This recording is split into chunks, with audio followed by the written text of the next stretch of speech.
The card and the house of the sun tends to be very positive. The sun is one of the three luminaries. So naturally, because in nature we have the sun, the moon and the stars above our heads, shining light down on the earth, all right, and on us, you want these cards to be high and above, shining the light down so that the seeker is receiving this beneficial light, especially if they're on a spiritual path. And if you have these cards close together, it's a very, very strong indication of a very powerful aura, someone very, very spiritual, someone very kind of sorted in life, basically. Someone really on the right road, a very, very positive, very affluent life. A lot of success, especially if the sun is touching the fish, the tower, anything like that. Their business is booming, baby. Especially if they're online, the star, a social media person, they're gonna have shitloads of followers. So pardon my French.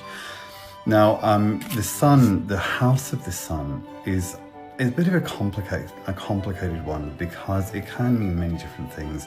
The card is a very optimistic card. The house, for me, tends to just reveal the truth. It's like the sun card in tarot. The most straightforward way that it tends to manifest for me is to shine a light on a situation. And so to clarify, to illuminate, right? Now that light can shine a light on deception, the fox to lie, if the card of the fox is in the house of the sun. But if you have the ship in the house of the sun, it's just a foreign holiday, all right? But it can talk about healing, it can talk about happiness, positivity, success, improvement, a lot of luck, a lot of success, a huge amount of money coming to the person. There's many different ways. Often it just, for me, it describes a place, a sunny location. If the person's going to the Caribbean, for example, on holiday, or someone who works out in the sun. But it can represent many, many, many different things. It's one of these cards, if you think of a solar image, right? The solar body in Magick, you know, building up the solar body, light, prana, chi, energy. Where are you putting your energy? If the sun is in the house of the mountain, we've got wasted energy.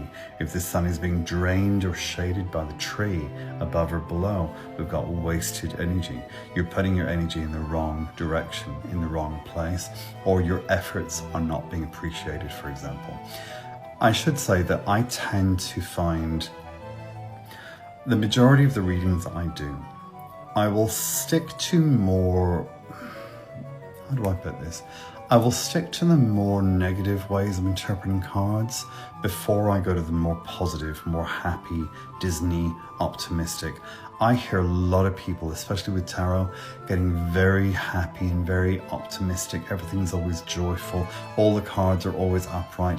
Life is always amazing. And people are really afraid to tackle the challenges, the mental health and negativity, the depression, the breakups, the lies, the, obfuscation. But the thing is, it's within the problems that you find solutions. And that's the whole point of the key in Lenormand. So don't be afraid to get a bit kind of down and dirty. Don't be afraid to get a bit negative. Don't be so kind of quick to go for the Disney version of it. Sometimes it's more Nightmare on Elm Street. But then by the end of it, you come out through the labyrinth and you find the sunlight, the light at the end of the tunnel. Bye.